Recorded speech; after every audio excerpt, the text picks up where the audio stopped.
안녕하십니까 성도 여러분. 오늘은 제19장 유대인과 이방인 제19장 유대인과 이방인에 대해서 함께 읽고 정리를 해보도록 하겠습니다. 기도하고 시작하도록 하죠. 사랑이 많으신 저희들의 아버지 하나님, 저희들에게 하나님의 말씀을 읽고 깨닫고 그것을 실천할 수 있는 마음과 뜻을 허락해 주셔서 감사합니다. 저희들의 마음을 너그럽게 해주셔서 저희들이 갖고 있는 실수와 단점들을 보게 하시고 그것들을 넘어서 하나님의 빛을 전하는 도구들이 되게 하여 주옵소서. 예수님의 이름으로 간절히 기도드립니다. 사도행전 제19장 유대인과 이방인의 장은 사도행전 15장 제1차 예루살렘 총회에 대한 내용이 담겨 있습니다. 이 사도행전 15장의 제1차 예루살렘 총회에 대한 내용은 할례가 없는 이방인들이 그리스도의 제자로 들어왔을 때 그들을 어떻게 교회가 받아줄 것인가에 대한 논의들이 다뤄져 있습니다. 자, 그리고 제19장 유대인과 이방인 이 사도행적 내용은 이 챕터에서는 이 종파주의 문제, 소위 유대인들이 갖고 있는 민족주의적 편협주의에 대한 비판과 함께 이 문제를 해결하기 위해서 초대교회 리더들이 어떠한 모습을 보였는지, 지혜를 어떻게 구했는지가 좀 상세하게 기록이 되어 있다, 이렇게 볼 수가 있겠습니다. 네, 사도들이 많은 영혼을 그리스도께로 인도하려는 열렬한 노력으로 안디옥에 있는 목사들과 평신도들과를 연합시키고 있는 동안에 유대에서 온 어떤 바리새파 유대인 신자들이 얼마 후에 교회 내에 광범위한 논쟁을 일으키고 이방인 신자들을 깜짝 놀라게 할 만한 문제를 도입하기에 성공하였다.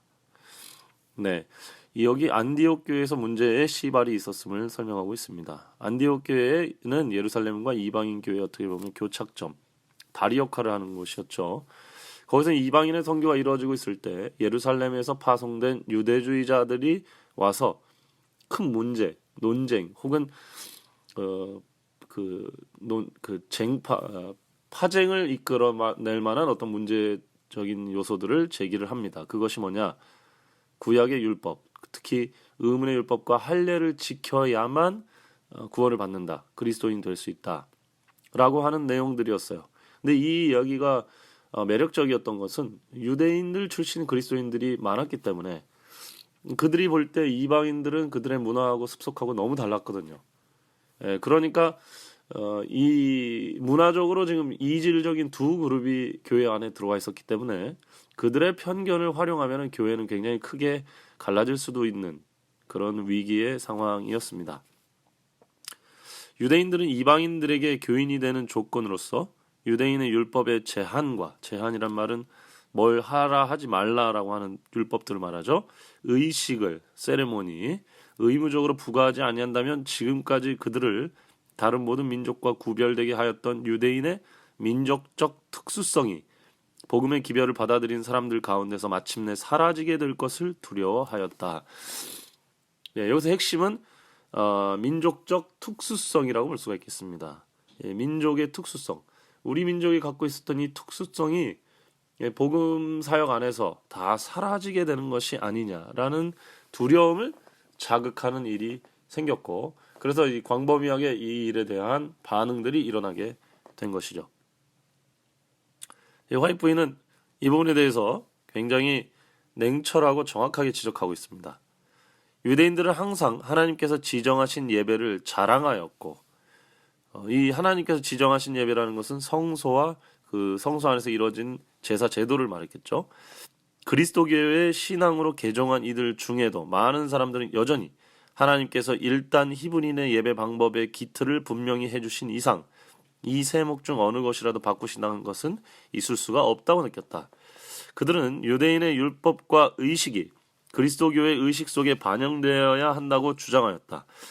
모든 희생제사는 그 안에서 표상과 실체가 만난 하나님의 아들의 죽음을 예표한 것에 불과하며 그 후에는 모세의 율법 시대의 의식과 예식은 더 이상 효력이 없다는 사실을 그들은 깨닫지 못했다.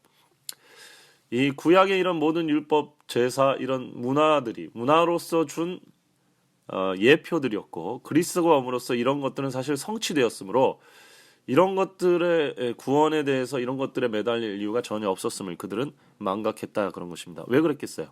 오랫동안 해온 그들의 문화적 친숙함, 그 다음에 민족적 어떤 편협성, 우리 민족 특수성 이런 것들로 마음이 기울어졌기 때문에 그런 것입니다. 이런 상황에서 바울이라고 하는 인물의 중요성은 매우 컸죠. 예. 바울이 매우 유용한 인물이었던 이유는 그가 양쪽을 다 경험했기 때문에 그렇습니다.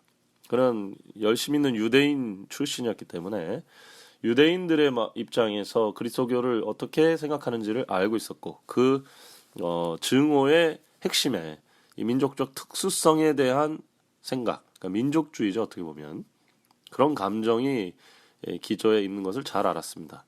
그가 믿음으로 그리스도 안에서 구원을 확신한 이후 그는 산미등과 죽은 형식주의의 차이를 정확하게 깨닫게 되죠.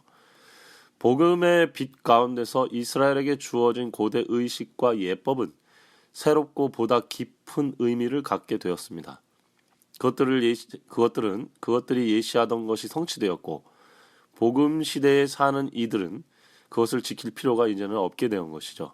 그러나 바울은 여전히 하나님의 불변의 율법인 십계명을 문자 그대로 뿐만 아니라 그 정신까지도 지켰습니다.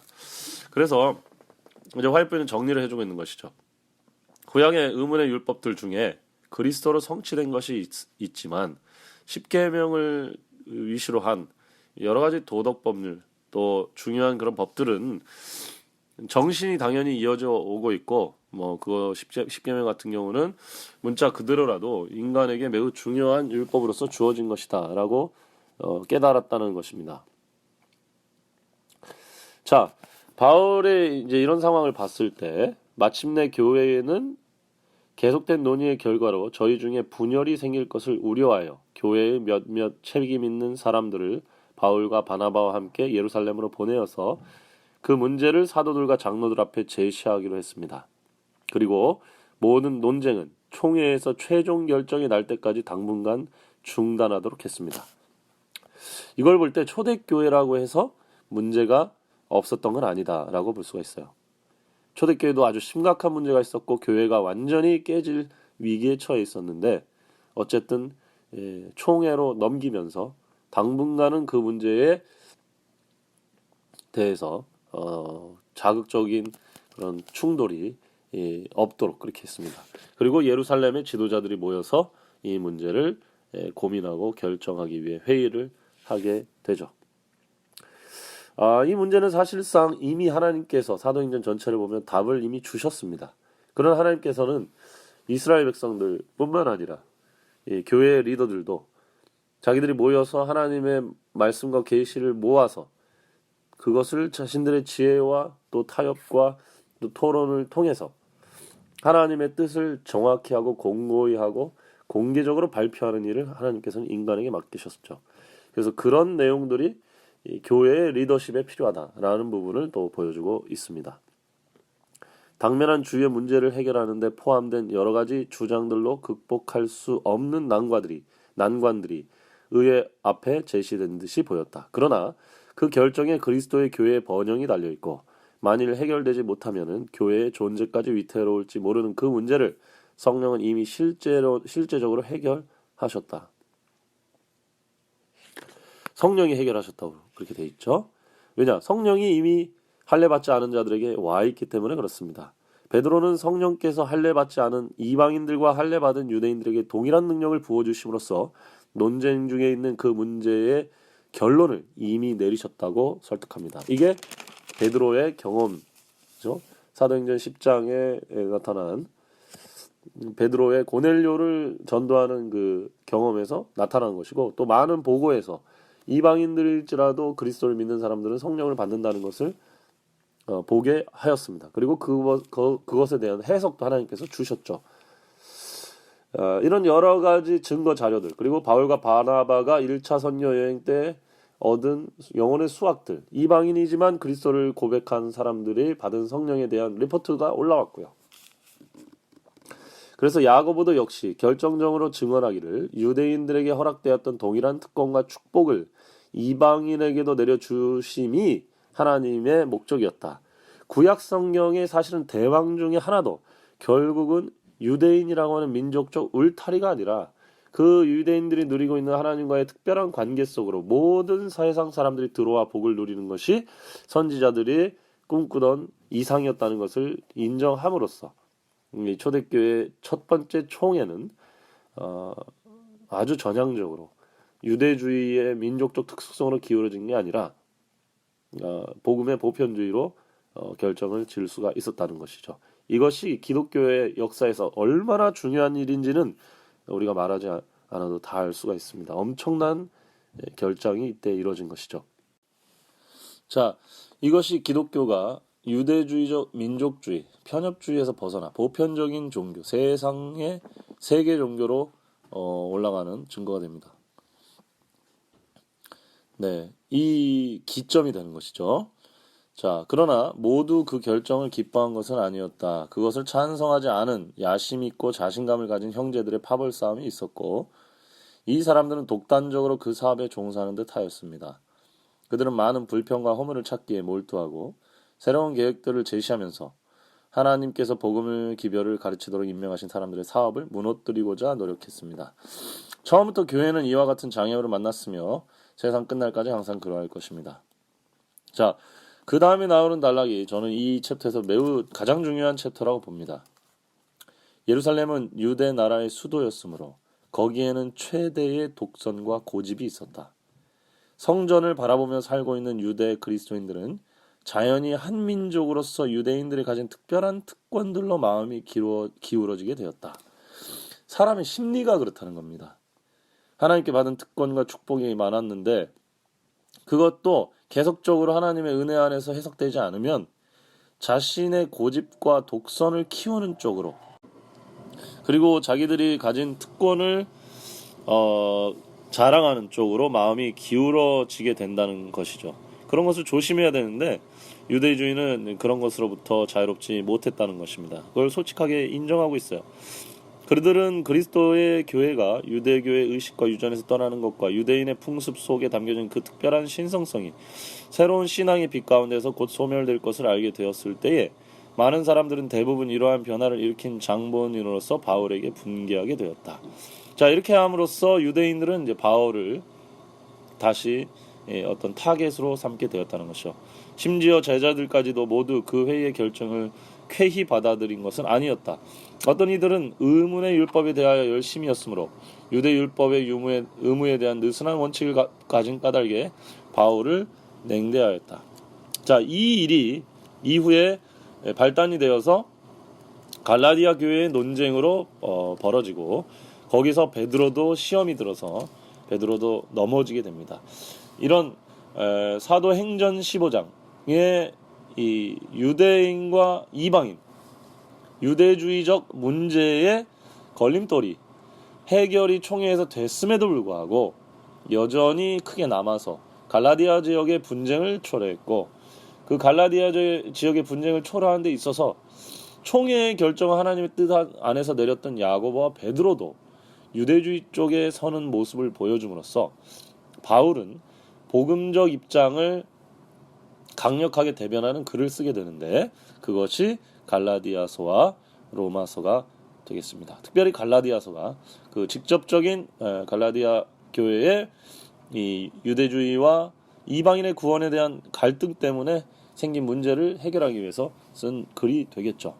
이것이 기독교 역사상 가장 중요한 복음의 내용을 에센스를 정리한 갈라디아서를 쓰게 된 배경이 되는 것입니다.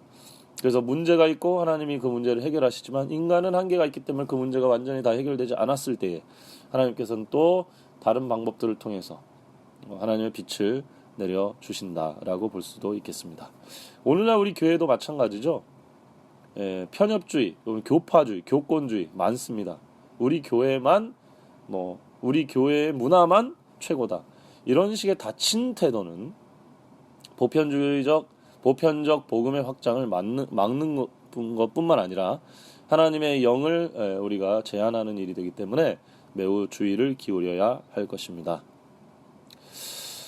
인간 대리자가 더 큰 책임을 맡고 지시하고 통제할 기회를 더 많이 갖게 될 때, 만일 그가 주의 기를 주의 깊게 따르지 아니하면 전체 신자들의 연합회의에서 결정된 결정들과 일치하게 되지 않는다면 큰 해를 받게 될 것이다 라고 말씀하시고 있고요. 교회가 결코 인간 세력의 지배에 있어서는 안 된다는 사실을 깨달아야 한다. 인간들의 전통과 격언과 계시된 진리를 대신해서는 안 된다. 계시된 진리가 인간의 전통, 문화, 관습 이런 거 이상이어야 된다는 것을 말합니다. 그러려면 열린 그리고 유연한 자세가 필요한 것이죠. 그는 이방인 그리스도인들에게 불필요한 짐을 지우는 것에 관하여 하나님께 가르침을 받았으므로 유대주의 신도들이 안디옥 교회 안에 할례 문제를 도입하였을 때 이와 같은 가르침에 대한 하나님의 성령의 마음을 알고서 교회들을 유대인의 의식과 예식으로부터 자유롭게 하고 하는데 단호하고 확고한 입장을 취하였다.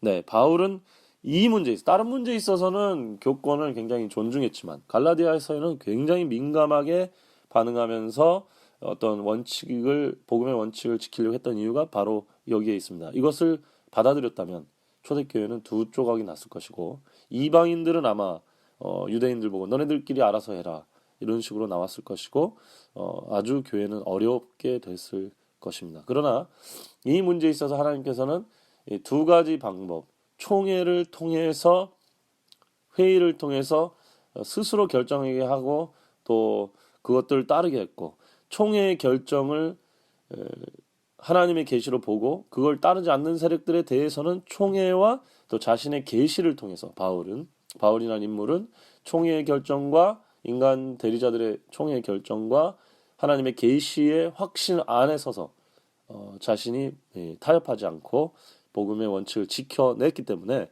이 교회가 오늘날까지 복음 안에서 유지가 되었다라고 볼 수가 있습니다. 이것은 오늘날에도 마찬가지다. 인간들이 하나님의 조명 아래서 결정한 협의된 내용과 하나님의 분명한 계시 위에서 우리는 신학을 해야 되고 그 신앙적 입장을 견지를 해야 되고 타협하지 말아야 되고 또 그렇게 되려면은 하나님의 계시와 인간의 협의는 언제든지 또 조금씩 확장되고 또 발전해 나갈 수 있기 때문에 우리가 구약의 유대인들처럼 우리가 기존에 받은 어떤 문화, 특권에 너무 기울어져서 편협해진다든지 또 우리 전통 관습에 매인다든지 이런 모습에서는 탈피를 해야 된다고 생각을 합니다. 어떠신가요? 오늘 우리 속에 혹시 부숴야 될 노뱀이 있다면 하나님께서 한때는 우리를 구원해주는 도구였지만 또 이후 지나서 그것이 이미 뱀에 물린 자가 보면 구원받는다 했는데 그 시대가 다 지나서 이 노뱀이 한때 우리에게 구원을 줬으니까 우상처럼 이 노뱀이 우리를 모든 것을 치료해 줄 것이다 라는 식의 관습 혹은 전통 맹목주의는 우리가 반드시 피해야 되겠다. 그런 것이 우리 속에 없는지 돌아보고 하나님께 복음으로 나아갈 수 있게 되기를 진심으로 바라면서 오늘 정리를 해보도록 하겠습니다. 기도합시다. 사랑이 많으신 아버지 하나님, 저희들에게 복음의 귀한 기별을 주셔서 감사합니다. 또 저희들이 하나님의 빛을 따라서 또 인간들의 그 뜻을 모아서 분쟁을 막고 하나님의 나라를 확장하는 일을 하는 역사를 우리들에게 보여주셔서 감사합니다. 사도 바울처럼 진리의 서대, 또 인간들과 협력하고 토의하고 열린 자세로 빛을 따라가는 마음을 허락해 주시옵소서. 초대교회의 복음의 빛을 온전히 지킬 수 있도록 인도해 주셔서 오늘날까지 우리 이방인 되었던 우리가 복음 안에서 기뻐하게 인도해 주시니 감사합니다. 다른 사람들에게도 저희들의 전도할 때 저희들의 특권을 의식하고 자랑하는 것이 아니라 하나님의 빛을 비추게 인도해 주시옵소서. 예수님의 이름으로 간절히 기도드립니다. 아멘.